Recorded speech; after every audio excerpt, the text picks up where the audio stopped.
What's going on, everyone? Welcome to Can I Kick It FC. I'm your host, as always, Elliot Barr, and I just want to say thank you for taking the time of your day for listening to another episode of Black History, Black soccer history.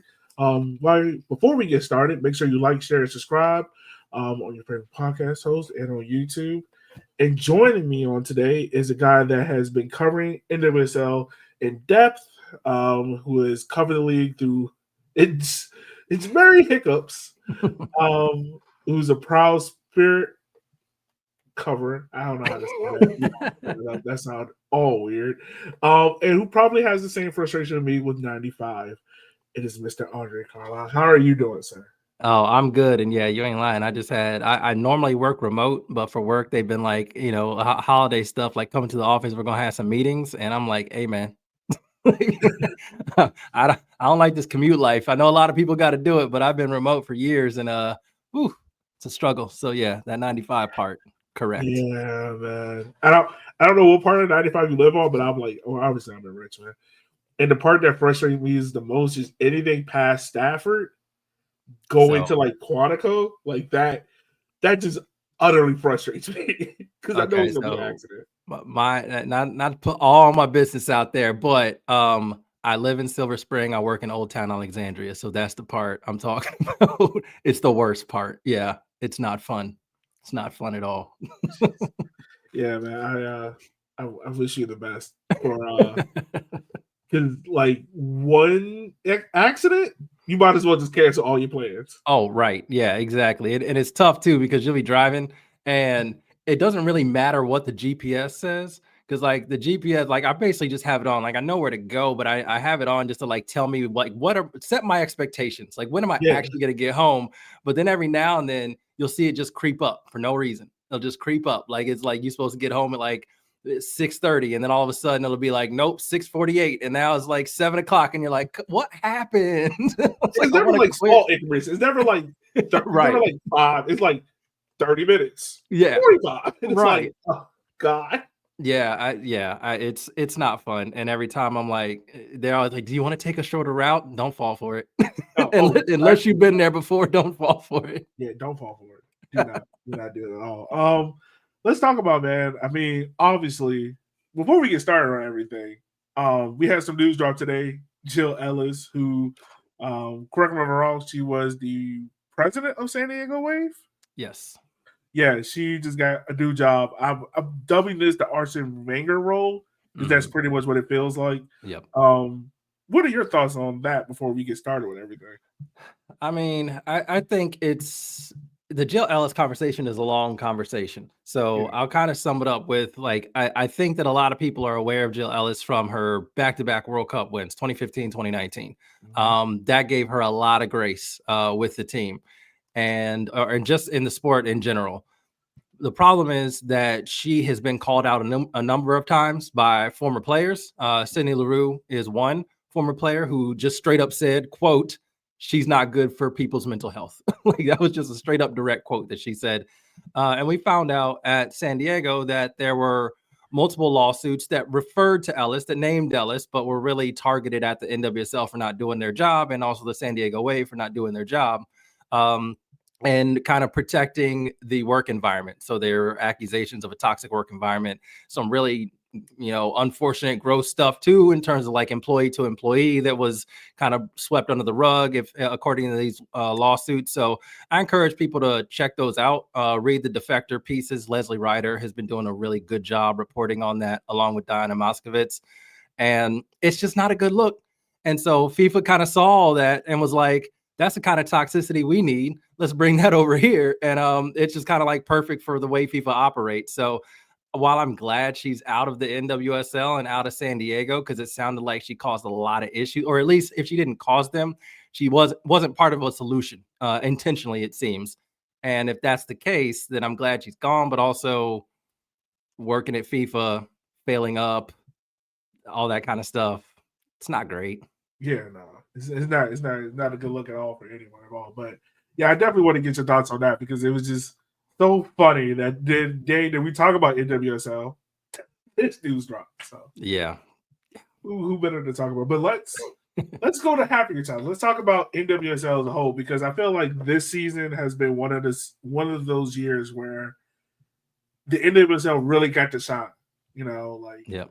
there wasn't a lot of off the field noise in a negative way that detracted from what happened on the field. And just looking back through the season, this is probably like a holistic view. I don't know if you even had a chance to even do this yet, but like, what are maybe your top 3 or 5 highlights of the season so far?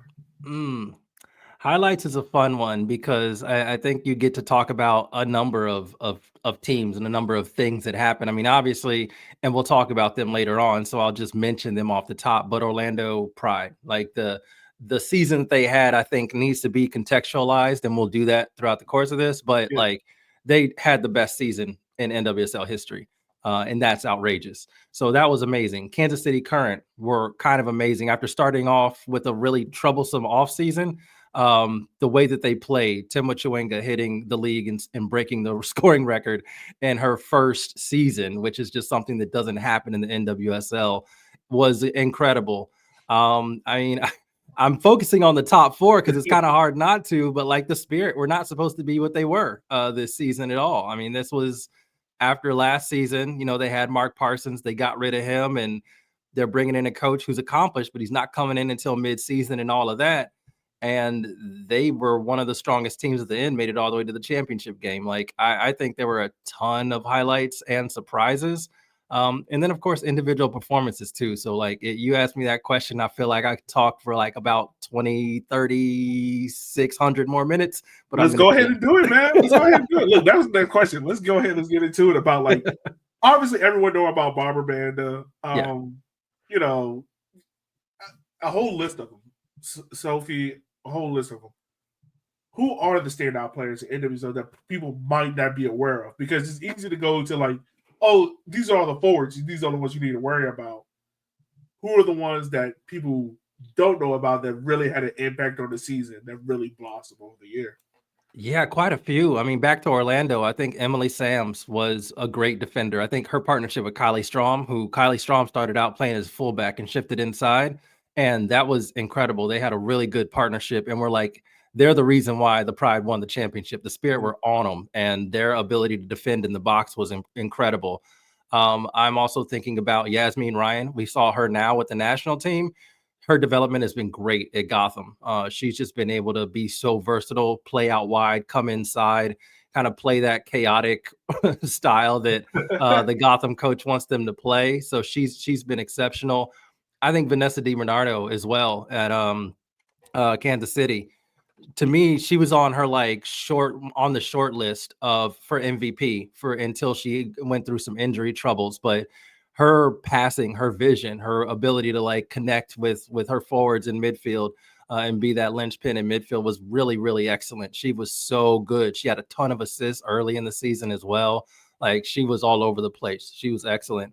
And I think we had some really good defensive performances too. I think Alyssa Mallinson was a standout. It's a rookie player, but for Bay FC, she had a great game against Trinity Rodman in the playoffs. I think she was excellent. I think Abby Dahlkemper, when she got her move to Bay FC, she was probably like Defender of the Year caliber. If she'd have made that move earlier, she would have been in the mix for Defender of the Year. So there's been a ton of them. And I ain't even mentioned the forward who turned into a center back. So yeah, I remember hearing about that.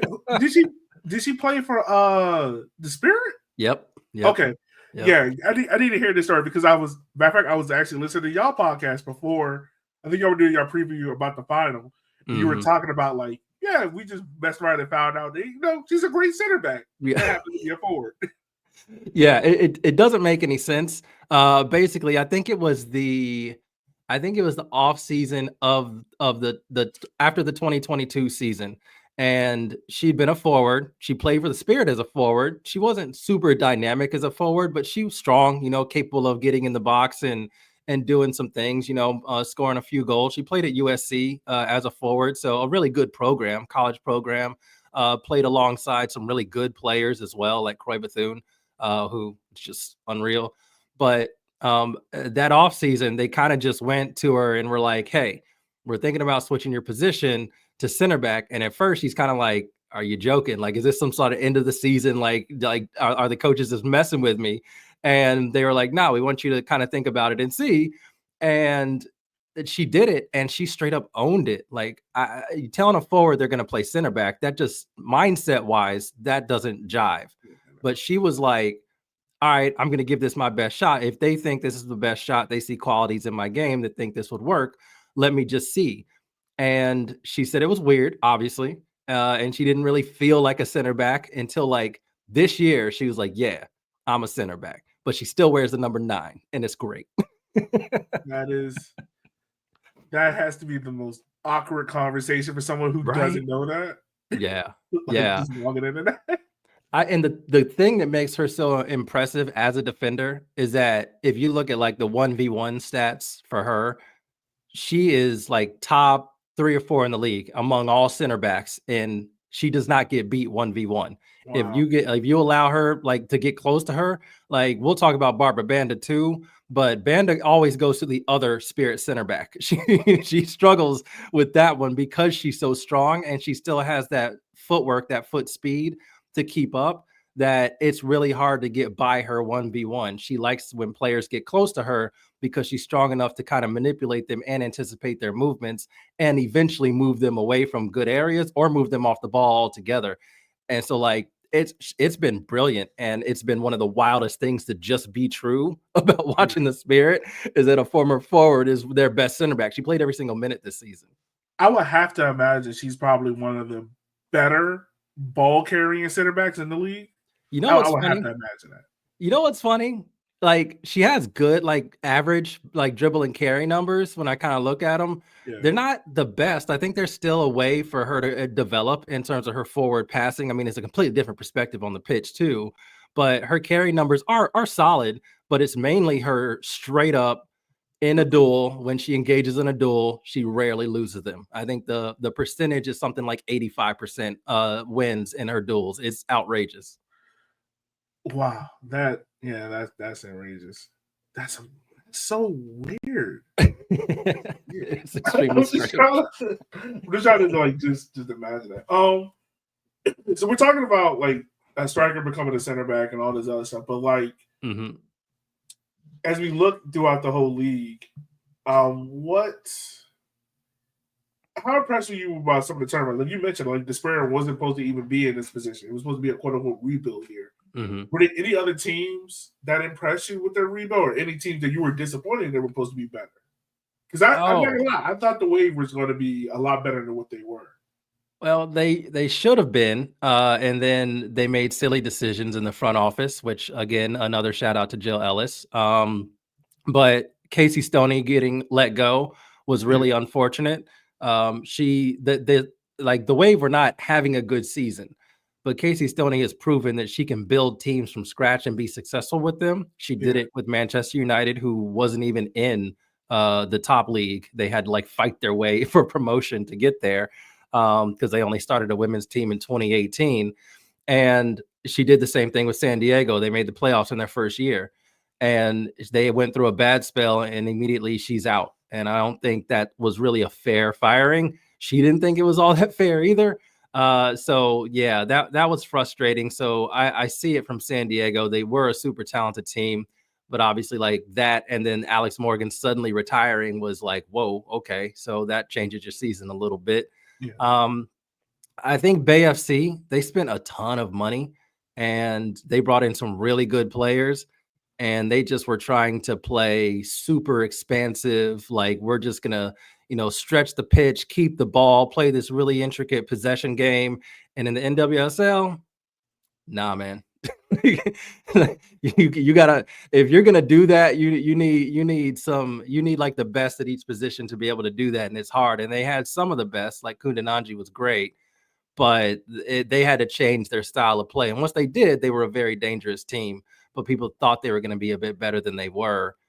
And Angel City, also a little bit disappointing. You expected to see kind of a step up. That team is talented. Wanted to see them kind of put some things together, and they really weren't able to do it. So, I think there are a lot of teams who struggle. I could even mention Seattle Reign. They were in a championship a year ago, and they had a bad one. So finished 13th out of 14th this season. Yeah, that's tough. I mean, yeah. before I go into my next, I want to say on this point about it. Like, why is it that some of these teams? Because it felt like in NWSL versus other leagues, like a team can be, it changes so much year in year out. Where Yeah. like a team can be really, really. Is that just because of how rosters are being constructed, or continuity, or the It's influx of the women's game?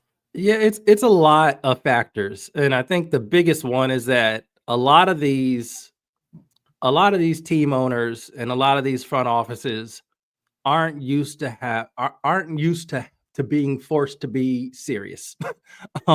You have to like now the game isn't just you can do enough to get by. You Yeah. have to be on your game. You have to get in the right coach. You have to set the right culture. You have to do your player recruitment, your player scouting, your player analysis. You need data as part of it. Like you have to have a professional setup. You can't just rely on a dude you know. And that's kind of like old school NWSL, where it's just like, which is how a lot of the bad shit happened in the league. Like it was just like this person has all the power and they're able to kind of control everything. And that's bad, but also it's not conducive to actually building a quality soccer team. Yeah. And when you have now a lot of teams doing that, and there were some things like that wasn't totally Seattle's fault. There were like a delay in their team being sold that kind of was a problem for them. They weren't able to make moves and spend the kind of money that you need to spend in an off season. But I think mostly when you see this kind of fluctuation, it's basically like who wants to finally be serious. And when somebody's serious, you can see it and then you see the result. So Gotham did it a year ago and they won the championship last year. You're just kind of like, oh, okay, they got really serious about their business. And the Spirit did it this year. Kansas City did it this year. Orlando did it. And yeah, those are your top four teams. So to me, it's just about you have to have the standard of what's required in your front office on down is raised, and some teams are there and some teams aren't quite yet. And we definitely seen it with like NWSL becoming a lot more international. Like we saw what Yeah. Barcelona's head coach Mhm. coming from arguably probably the greatest team season in women's sports. Coming here, you saw Barbara Brand, the other players, whatnot. Yep. How is NWSL getting to this point where they're being a juggernaut in the international game? Because, and I know we don't want to do too many comparisons of the men's game, but I think this is, to me, I think this is a fair point of like in MLS, for instance, like Pep Guardiola is not leaving Man City to come here. You know, Right. like Yeah. Erling Haaland is like, you know what? I think I want to go play for Houston. You know, like That would be you know, hilarious. right. But you don't see that happening. So, Right. like, what is it about? Is it? And I hope I'm not being too general or laying over, but it's just because like NWSL is just stable. Like, play, you know, you're gonna get a check. Is that just a big part of it? For some leagues, yeah. So some teams, I won't even say leagues, but some teams, Yeah. yeah. I mean, I do think that that's important, and you do want to be taken seriously as a professional athlete. And there are still some clubs in Europe that, as much as that's like positions himself as like the bastion of football. Sometimes when it comes to the women's game, a lot of teams still don't really give a shit, and so that's a problem. And you have players who would prefer if their careers were respected. um, and you have a league like the NWSL that is growing and showing that kind of seriousness. So I think it's a number of things. The one thing that like if you are comparing directly NWSL versus like MLS Mhm. is the NWSL has a major leg up because you can get a ton of US players on the team Yeah. and in the league, and they're going to be some of the best players in the world. It's not necessarily the case in the MLS. So you do have a league that already has an opportunity to be one of the most talented in the world, and you add in the fact that the NWSL is like just hyper competitive. And a lot of women athletes are like they crave that. They want that competitive, they want that like really tough league. This is why a lot of players who come from internationally they're drawn to the NWSL because every week's a scrap. Like every week is a battle, and that is something that professional athletes love. You kind of get that high every single week of either you won and you can like you feel accomplished, or you didn't and you can get better. or even you won and you can get better, like all of that stuff. And I think that really resonates with a lot of the players around the world. And then the more the NWSL teams keep building up their front offices, staffing their teams, giving them the resources to be successful, the more you're going to see a lot more international talent be lured to the NWSL, which is also great, because I think we're also in a golden era of U.S. women's national team talent too. So I think the NWSL is in a great place. And that is why, like, internationally, it is getting recognized quite a bit. Yeah. I mean, God, that's good to see. Like, it's good to see, like, the NWSL is being, once again, like, the juggernaut in the international stage and whatnot, because, like, I was really shocked when I saw Barcelona manager leave, and I was like, what? He's going to DC? Yeah. Like, that caught me off guard. I mean, Casey Stone, like, all right, cool, I get it. Maybe she felt like her time was up. But to pull that one and to get, like, players like Barbara Brand and others here, I mean, these are players that we've seen on the international stage at the World Cup, and then they're making a move over here. How big, and I mean, granted, we have another World Cup coming up soon. How big was that World Cup in Australia and New Zealand for the NWSL and being like, hey, like, you can come here, you can get the same level of competition week in, week out? You know what's funny is I don't know if it. I mean, I obviously it was big because whenever women's soccer is like gets a chance to be on the main stage, it's good. That's important for all the leagues around the world. But given how poorly the U.S. women's national team played and like their results, I don't know how big of an impact it had. Because basically what the NWSL had, unfortunately, was like in 2019 when the team won. I think all but like one or two players on that team that won the 2019 World Cup played in the NWSL. So that was like the time they had just done the equal pay lawsuit. They were one of the, like, they won in such dramatic fashion every single game. They basically ran through all of Europe to win. It was like ridiculous, the run that they went on, and it was great. And then the whole COVID thing happened, and that completely like stops all that momentum. So I think like the World Cup helped put it back on the map, but the performance at the World Cup didn't do a ton. But I do think that it seems like some NWSL offices, like front offices and all that, were smart about kind of making contacts, going, like, being at the World Cup, like doing player research, things like that, to try to see like, hey, maybe this is a player that we can bring over, and showing some level of ambition. So I think it's hard, especially because that World Cup was so far away. It was hard to like translate the energy directly. And when the U.S. women's national team has poor results, that's also tough. But just being in the spotlight made it like, okay, you get to still watch some of the best women's soccer players in the world. And the NWSL now has a chance to kind of pick up where it kind of left off when the pandemic kind of shut everything down. Okay. So that's a good way to put on it. So we're going to pivot a little bit, and I want to talk about a team that I think I've heard you guys have, quote unquote, dubbed them as the bridesmaid of NWSL for the longest, Orlando Pride. They finally got over the hump. They go on this historic run during the season. They win the league title. They win the Players' Shield. Like, this team has shown a lot of growth. Like, how do you assess the team's overall performance of the year? Like, when you go back and look over this season, one, is it the greatest team in NWSL history? And then two, like, how special and unique will this team be when you go back and look at the overall arching history of the league? Yeah, that's an interesting one, just because I hope we're in a phase where we get to see more teams kind of follow the model. And so hopefully they're not such an anomaly in the future.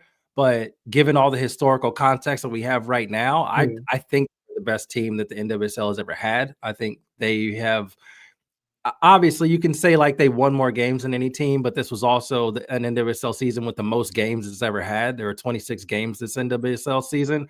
And so that factors in. But I even think points per game were higher if you average that out. And that's a way to kind of flatten the measurement.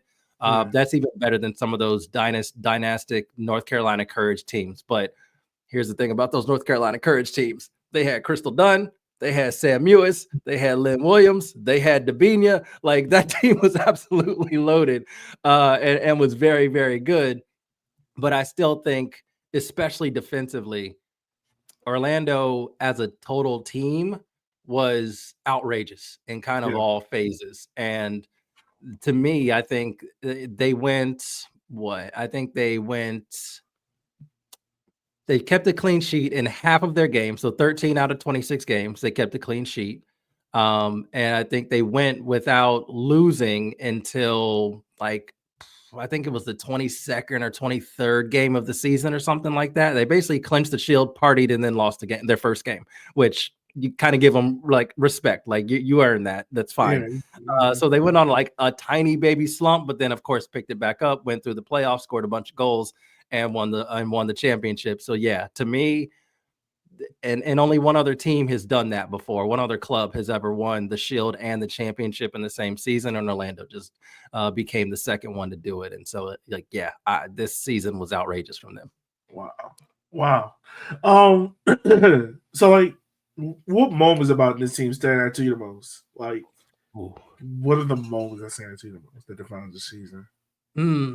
No, that define the season. Because okay, so I think the moment that defined their season was, because every team, like you mentioned it, like Orlando Pride was not a good team. Like historically, I wouldn't even say like not a bridesmaid. Like they weren't even invited to the wedding. Like they were not good. They were always at the bottom of the table for the most part. They had like 1 year where they spiked, but they were always trying to bring in great talent. They had Alex Morgan, and obviously March has been with the team forever, but they kept bringing in players, but it was never working because again, you can't just do the basic stuff. Like everything has to kind of work together. And they finally took it seriously. And so they brought in a GM and Haley Carter, who, if you like, I encourage people to kind of look her up because her story is wild. If you remember, there was a story with like the Afghanistan women's team and trying to like, she was the coach of that team. Like she was helping that team out. She is a really interesting person and a really dope person. So when she agreed to do this, it was like, that's one of the most serious people that you can put in this position. And so they started to be serious. But in terms of this season, where things started to turn, like where they started to actually believe that they could accomplish the things they wanted to accomplish, I think was in their first meeting with Kansas City Current, because for the majority of the season, especially the first half of the season, they were battling 1 and 2 for the top spot. Like Orlando was at the top, but it was always like, do people really believe the Orlando Pride? Like all that history is there. Like nothing against this team, but are we really going to believe that Orlando Pride is actually this good? And then Kansas City comes, they're flying. They're scoring a ton of goals every single game, and they just look unstoppable. Like nobody can defend them. They meet. It was right before the break for the Olympics, and I think they both, like their star players, Banda and Chawinga, I think traded goals early in the first half. And then Chawinga draws a foul on Carrie Lawrence, who plays for Orlando Pride. And the Pride go down a player. It was a red card. It was their second yellow, and it's a red. So they go down to 10. They scrap. Second half, they scrap. They win a penalty, score the penalty, end up winning the game 2-1. It really pissed off Kansas City because they were really upset about that. They took that loss really hard. But I think that was the thing that let them know that it doesn't matter what situation we're in. We can be against the best attacking team the NWSL has ever seen, which Kansas City Current were, and we can shut them down. And we can continue to threaten in smart ways and win a game in a different way than what we're used to. And they did. And I think that belief from that game was huge. Marta celebrated that game like it was a championship, which is another thing that Kansas City didn't appreciate. But I think that was the game that really like sold them on. We have these really lofty goals, but they're not actually lofty because we are actually that good. Yeah. Talking about Orlando, like you got already mentioned it, but like what was the whole turnaround in this for them? Like what made them into what they are now? Because you mentioned like they brought in a new head coach and they finally seem to get the chemistry straight in the team. But was it just as simple as like you fix these couple of things and it just changed the culture? Like what? what changed the culture for him to 180 to becoming this? Yeah, no, I mean, it had to be a lot of things. So it was like changing the culture was a massive part of it. I think they had to be deliberate about it. They had to get the right people involved who were going to do that. I mentioned GM Haley Carter. You mentioned the coach Seb Hines. Like they were very, very into trying to change the culture of like togetherness. You play together. You know, the team has to be one, kind of pulling in the same direction, cover for one another. Then, of course, a good game plan, but also bringing in different qualities of players and spotlighting them, putting them in right positions to actually specialize on the pitch and make their individual talents be part of an entire collective. So it took a lot of that. Of course, the internal belief of like we're not just the Orlando Pride anymore. Like we like forget all the history of that. Like we're this team. This is a different team. This is something different. You don't have to be connected to all that history. So like it was important to get people in that were going to drive that message home. How they did it day to day, I don't know, because I feel like you can say that once, but you can't say it every day. Yeah, Because that's just gonna be like, all right, chill out. But like it was that. And then it was making smart decisions to show how serious they were. So, you know, they brought in a ton of other players like Adriana, who I think was an MVP candidate last season. Orlando just missed the playoffs last season by 1 goal. It was just goal differential. And the team that got in over them was Gotham, who won the whole thing. So, like, wow. that was the kind of step that you could kind of see them slowly, like Orlando slowly getting to. They made really good draft picks. Emily Sams was a great draft pick, but also other players like Corey Dyke, like Summer Yates, these players that weren't necessarily top line, like top 10 picks, but were really talented and going to do a really good job if you give them the right structure and opportunity, which they were really good at. So I think they did that. And then, of course, the big one, they recruit Barbara Banda.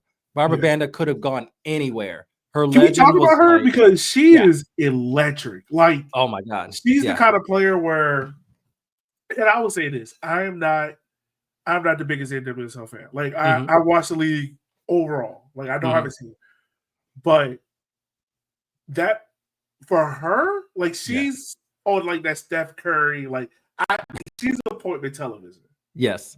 Yeah. That's a great way to put it. Like the thing with Barbara Banda is, and this is why I love watching the women's game, because I think that a lot of people try and find like the male equivalent to certain players because it Yeah, just makes it easier for them in their brains. There is no male equivalent no, to Barbara no. Banda. Like what she does on, I think the most impressive thing for her is like, it's not even the on the ball movement, it's Yeah. the off the ball movement. Because it's Yeah. like she's literally out there like 4 moves ahead. Like Yes. I'll never forget, I think it was the semifinal. She was on the left wing and she made like this move where she doubles the ball to her, but then like she cuts inside and Mhm. it takes out like 3 defenders. Yeah. And I'm Yeah. like, yo, what? Like that's insane. Yeah. Yeah, she's that ridiculous. I mean, the thing that I love about Barbara Banda is that she can be in attack whatever the Orlando Pride need her to be. So you need her to like run and stretch a defense. She can be that get behind the line kind of striker. You need her to pull wide and play through the channels. She can do that too. She can even face players up 1v1 wide areas and get her shot off or get an assist off. You need her to drop deeper and kind of play as a target player. She can do that too. She's strong enough to hold up the ball. She's aware enough of all her teammates. She plays really well off of another attacking midfielder or another attacker. If you need to just be a poacher in the box, she can do that too. There's really no defense for her because in any sequence, she can play any one of those roles or multiple. And so the thing I love about watching Barbara Banda is that she'll figure out eventually what is the thing that is most likely to get me a goal against this defense. Are they really good at playing me physically? Do I need to beat them with my speed?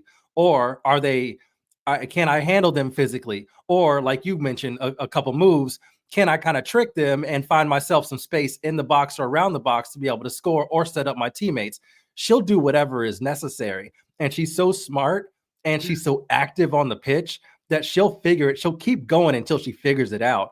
And she pretty much always figures it out. Like she's just one of those players who is genuinely, we kind of clown. We say this a lot in women's soccer is that a player is inevitable. She's the most inevitable player I've ever No, she seen. is. She is Yeah. inevitable. Like Yeah. she is the kind of person where, regardless of the score, and I think there's only like a few players, like regardless of sport, regardless of gender, but regardless of the score, regardless of what's happening in the match, when she's on, it's going to go in her favor. Like it's like you said, it's inevitable. That's how great she is. Yeah, it's wild to watch. It's been wild to watch to see like the different defensive approaches that other teams have tried to go against her and all of that. And you can find some success, but ultimately, as long as she's on the pitch, she's gonna find a way to be influential in the game and contribute a goal in some sort of way. And it's great to watch. Like it's fun, especially because she also can do the outrageous stuff. Yeah. Like she can turn a defender inside out, like on the ball with her dribble. She can hit a powerful shot. She can score a banger header. Like she can do all of the finishing stuff, but she adds in all of the other stuff that makes her so well-rounded and impossible to cope with. Let me ask you this though, like, and I don't know, but I'm gonna throw this out there. Okay. Has she done enough to be Ballon d'Or winner? Oh, I mean, the problem with the Ballon d'Or for me is that I think their calendar is a problem for a lot of players who play in the U.S. Because I think Naomi Girma should have obviously been on the list. But yeah, I think she can. She should in her career at some point. And I definitely think what she's done this year with the Orlando Pride and what I expect her to do when next season starts. The only thing you might have some sort of gripe about is her international career, like her national team career, because Zambia is not they're a talented team, but there's a lot of issues, which we won't get into, but there's a lot of issues with that team. But when she plays, she also has a habit of scoring hat tricks at the Olympics. I think she has 3 hat tricks in like 5 or 6 Olympic games. Jeez. So like if she continues to do that on an international level and she continues to do what she's doing at the Orlando Pride, she needs to be on the short list. And I would go ahead and say she probably deserves to win it or at least be second place. I don't know who else could have a better year, but for me, she deserves to win a Ballon d'Or at some point if her trajectory remains the same.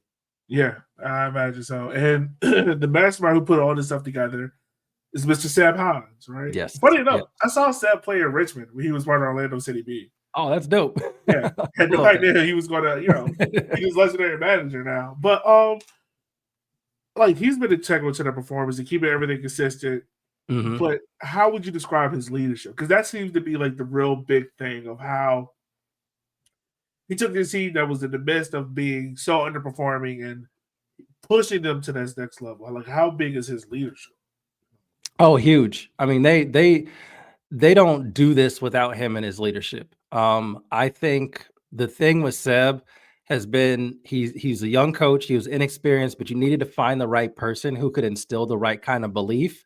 And he was able to do that. How he was able to do that, I don't know. But he also was able to be like gain the trust of the players. He was very collaborative with them as well to be like, all right, like, here's what we want to do. Like, here's your input, basically giving them like a stake in the team and the performance of the team and the success of the team, which I think as a young coach is really smart to do, but also with a lot of the players they were bringing in, like I said, they were really smart in who and how they recruited. They really took to that and really took it on upon themselves. And I think that's also massive leadership too, not just coming in and being like, I'm a former, player. I know exactly what to do in every single situation. Like, you're going to listen to me. This is the way we do things. I think the game of soccer to me doesn't really lend itself to that sort of leadership. There's so many, it's such a fluid game that there are aspects of it that you can control, but you can't control everything. So you just need to be able to have people who are smart enough to think on their own, to react on their own. And I think that's part of what they developed throughout these couple of seasons. And when they re-signed him as coach, because he started off as an interim coach, and they said, we're going to believe in him, I was like, yeah, that tells me a lot about how the players are responding to him, but also what he's able to extract out of the players, which I think, as we've seen, was just outrageous. Yeah. And you make a very good point. Like, soccer is probably the only game where the coach doesn't have any influence during the game. Yeah. At all. Like, it's not like you can take a timeout and be like, all right, cool, let's fix this and do this. Like, no, you really got to trust those players you put out there. And it seems to be working wonderfully for them. So, like, how big does his playing background, playing for Orlando City and whatnot, you know, does it shape his coaching approach in any way? Or, like, how has that benefited the Pride? That's tough because I didn't watch him a ton. Like I didn't watch him as a player. So, but I know he was a center back and kind of a smart defender. And I do think that part of Orlando's thing has been their defense. So, if you translate that, I think that makes some sense in terms of how he started to develop the team. That was kind of the first part. Like, we need to get our defense organized and solid and set, and then we can start figuring out how we're going to attack. And then you just get the most versatile and inevitable attacker in the world in Barbara Banda. And okay, now you're a real problem, right? Like that. Now you can win every game that you play. And but it started with that defensive solidity. And I kind of talked about some of the players to really highlight. Like when Emily Sams first came in the league, it was kind of like she had a great college career. Didn't really love the draft prospect, so went to Sweden and played until she could kind of come back and choose where she wanted to be. And then she still got drafted, but I think Orlando did all the legwork to convince her that, like, yes, this is a place that you can grow, which again goes back to front office stuff, player recruitment. And she wasn't necessarily, she's still very raw at that part of the season, but she's developed so much in the past couple of seasons. And this season, she was outrageous. I believe she won Defender of the Year in the NWSL this year. So, like, she was excellent. So getting the right pieces, but also giving them a system and a structure that could get them, that they could execute, and that would help them stay in games and then eventually just win a bunch of games, which is something they did the previous year. They stayed in a lot of games. They weren't able to win a ton of them, but this year it all turned around, and especially with Barbara Banda. So you kind of alluded to it earlier. Like, this isn't a league where you could just, all right, we're going to put the 5 best players out there and just go with a trophy. Like, there has to be some kind of tactics. And even though you have an amazing player like Marta and Barbara Banda, like, you have to have some tactics. So, like, how does Seb put this team out of the field to go out on this amazing, what was it, like a 26-game winning streak? Yeah, like, how does it he was. go about setting this team up? I think it was 22 or 23 games or something like that, unbeaten streak, and I think it was a 17-game winning streak or something like that. It was ridiculous. They broke records, whatever the records were, they broke them.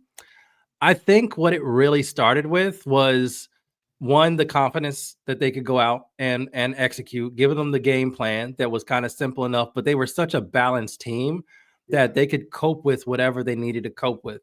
So if they needed to have the ball, play the possession game, keep the ball, kind of use it defensively, and then be smart about how they progress the ball and use it. They also had a ton of midfield dribblers who, if you get the ball to them, they can cut people up in midfield and drive forward, but then they covered for one another in case possession was lost. So it was like putting all of those elements into the team to, like, if we're going to attack this way, we can also cover one another. We can also, fill in when we need to fill in. And so I think it was a combination of a number of things that they did. But the entire season I've been calling Orlando the most balanced team in the NWSL. Is because you can go at them however you want. You can give them the ball and try to defend. And Banda, Marta, Adriana, so many other players that they have, Julie Doyle, even like Ali Watt, they can do some outrageous things in attack, and good luck, right? They'll figure it out. They'll put the ball in the back of the net. Then you can try and, defend them, put them in a mid block, try to make their life difficult to try to progress the ball through midfield. They can go up the wings. Their fullbacks have really good connections with their wide players. They also have wide players who can get in behind. Ali Watt grew a ton this season. She had 3 assists in the playoffs. That was just in the playoffs alone. And that was outrageous. So she developed a ton this season. And then, of course, if you pin them back the way the Spirit did in the championship game, they can drop into a low block, defend the box, and make sure that no real threatening shots get to their goalkeeper.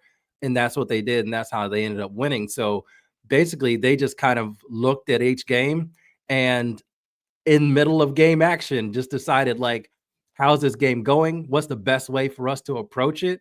And what do we need to do to win it? And they were able to make the right decisions, along with Seb Hines, coaching, but also some of the players on their own were empowered to do that as well. So yeah, I thought just watching them all season was so fun because they could do it in a number of ways. Yeah. And so this question is kind of like a two-part question. One, what's next for Seb Hines? Like, correct me if I'm wrong, but can Orlando, do they have an international cup yet for the women in NWSL? I think I Yeah, saw they do. They have a Club World Cup, which is starting at some point. I've been demanding this for a long time. I don't know exactly when it starts, and I think Orlando won't be in the inaugural one because they're taking past championships to fill it out. But so Gotham's going to be in it. But yeah, they will be in the CONCACAF Champions Cup and a Club World Cup because of their this season.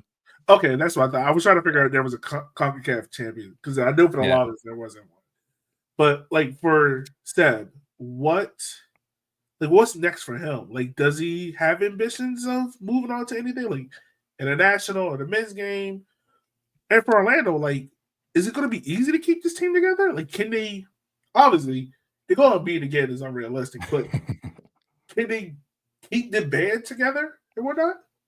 Yeah, the first part, can they keep the band together? Yeah, that's another part of being smart and being serious is that I think they've done a good job of secure. They had a run of like a week and a half where they just did nothing but announce re-signings of players. So they were smart about securing the talent that they have, and the talent that they're building for the long term.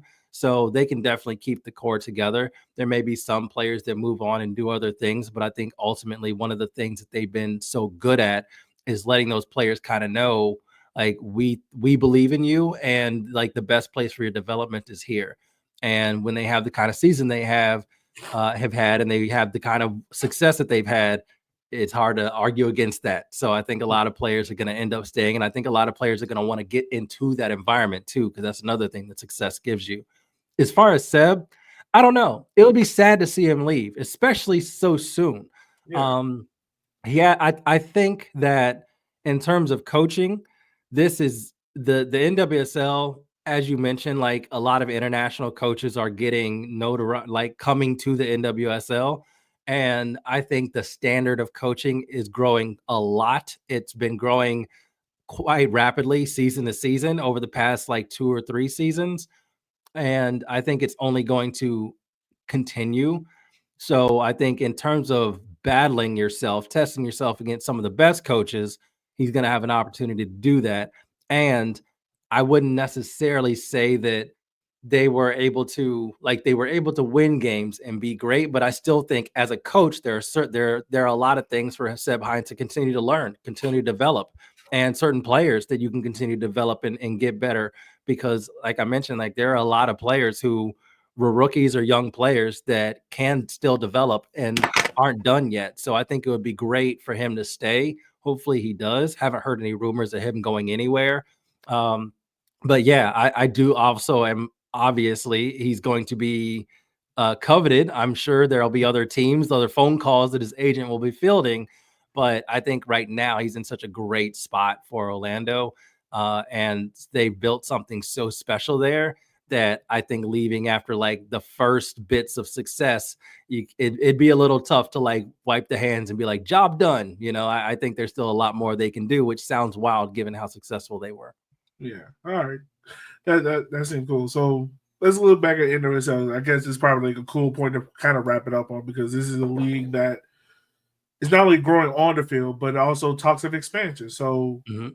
how are we looking in terms of that? Or because we've heard the rumors that it's possibly a Cleveland and Yeah. others coming in, like how is the league looking in terms of that? So Boston's coming in as Have well. they changed the name? Is it still Boss Nation? They said they're looking into it basically. So I believe they're gonna have to change that name because it's stupid. So that's gonna be something they're gonna have to do, and we'll see if they actually do it and come out with something better, which they should. So that's coming. The short list of the next team is apparently Cleveland, Cincinnati, or Denver. So we'll Mhm. see what the next team is. That's supposed to be. Every time we talk to the commissioner about it, she's just like, "We'll have an update in the coming weeks." Who knows what coming weeks means? So they could announce it tomorrow, or they can announce it in like June. I don't know. But I know that we do know another team is coming, and there are a number of bids. I still think the league needs to get to Atlanta. That is something that definitely is overdue. And so I'm hoping that that's part of expansion in the future. But I'm also cognizant of the fact that the league can't expand too much.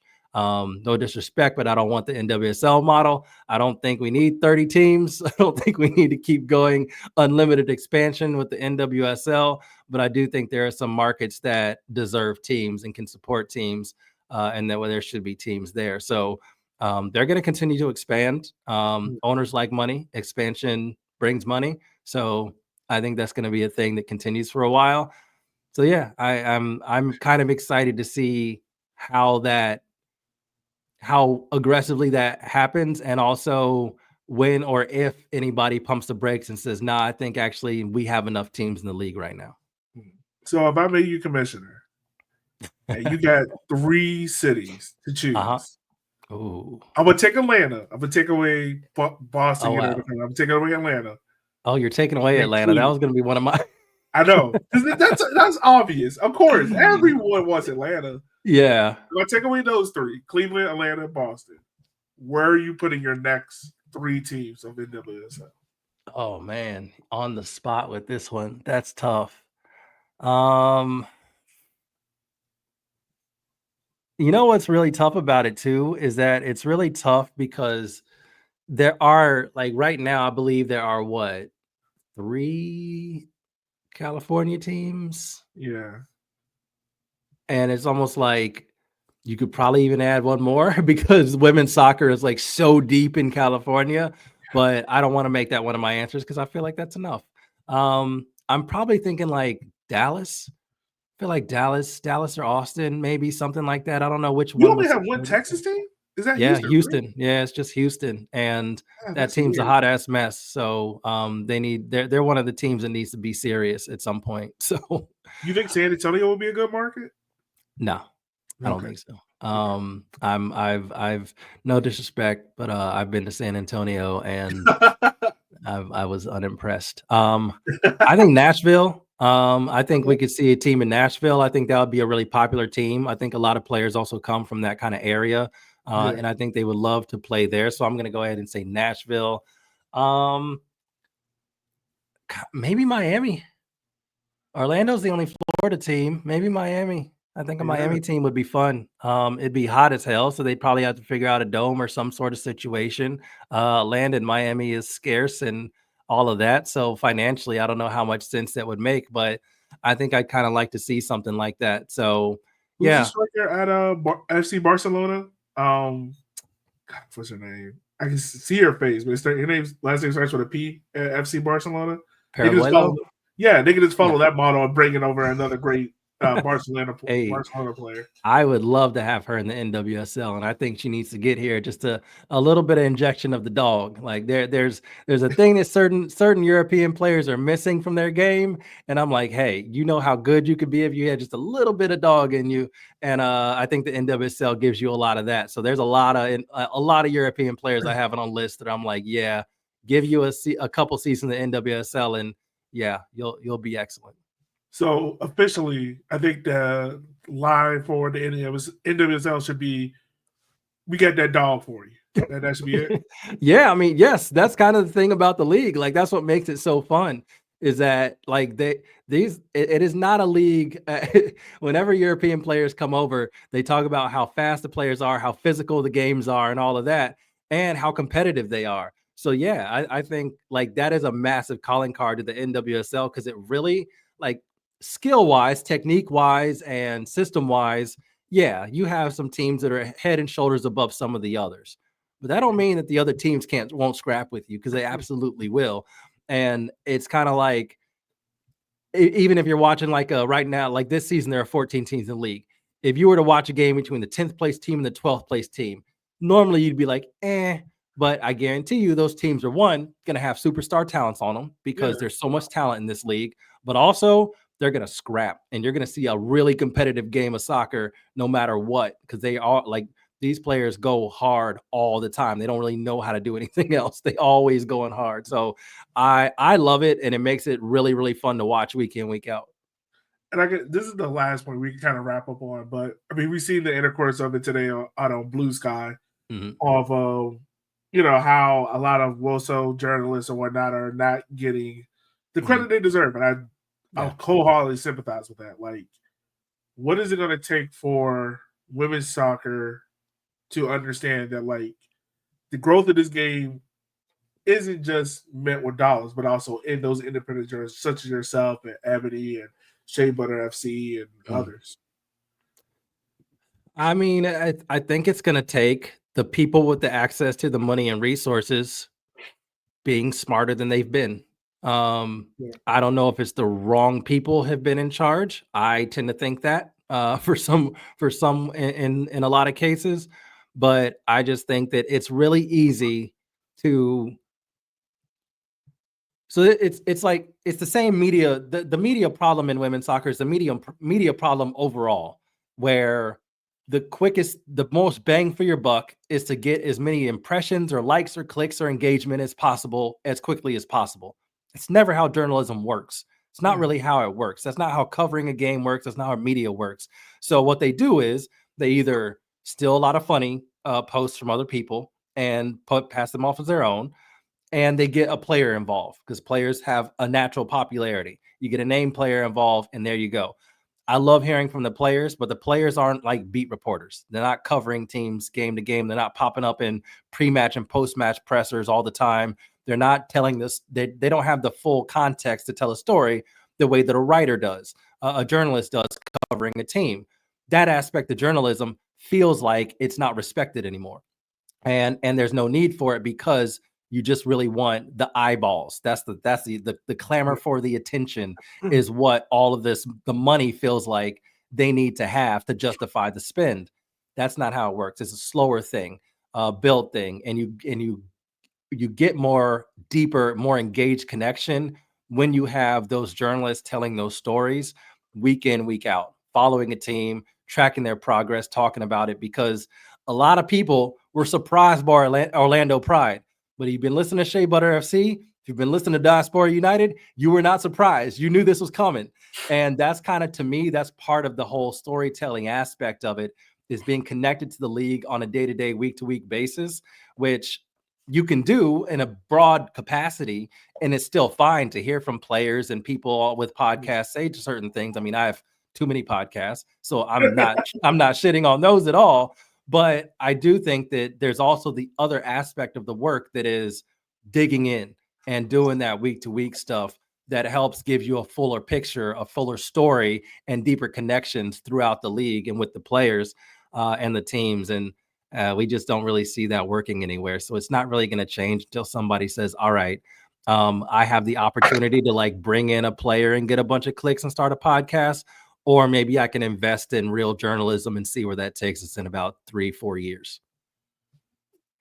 It's a never-ending journal, never-ending struggle. It is. But man, I just want to say, dude, this has been amazing. You're definitely one of the most listeners I have every NWSL season. Appreciate I think you were dealing with this teacher code. It is horrible. Listeners, I just want to say thank you as well, because this sucks. Yeah, kids are not the future. They are not. They are not. I feel bad for teachers. Like I was actually talking to some coworkers who are former teachers, and they're like, when you're a teacher, you're basically sick for like 7 years straight, and then eventually your body just adjusts to everything. So yeah, I have a super immunity to weird stuff, man. Like when COVID was going around and like everyone was getting deadly sick, I was like, oh no, I was built for this like 3 years ago, man. You're like, I got it. Fine with this. Oh yeah, I couldn't handle that. So first of all, thank you for doing what you're doing, but also, yeah, it's tough. That's tough. Yeah, it is. It is, man. But listeners, I cannot give this man enough flowers. He does an amazing job for NWSL. So make sure you go over to Diaspora United. Go support them. Go support Shea Butter FC. Warsaw journalists, they do an incredible job. He does an incredible job covering the league. Just want to give you those flowers. And thank you so much for coming on this show, talking about NWSL, Orlando, expansion, and all the other stuff. Listeners, last thing, before we wrap up, make sure you like, share, and subscribe. It helps the show out a lot. We are coming out. We are back. we're throwing out these podcasts. So look, I need the like shares. Okay. I know we just had a whole conversation about engagement. Engage with this podcast. I was going to say, until that changes in a mainstream level, please like, subscribe, do all the things, because it does matter. Let me get this copy read out. With that being said, y'all, we will holler at y'all next episode with another amazing story of Black soccer history. Y'all be easy. Be safe and take your medicine, because I'm about to. Bye.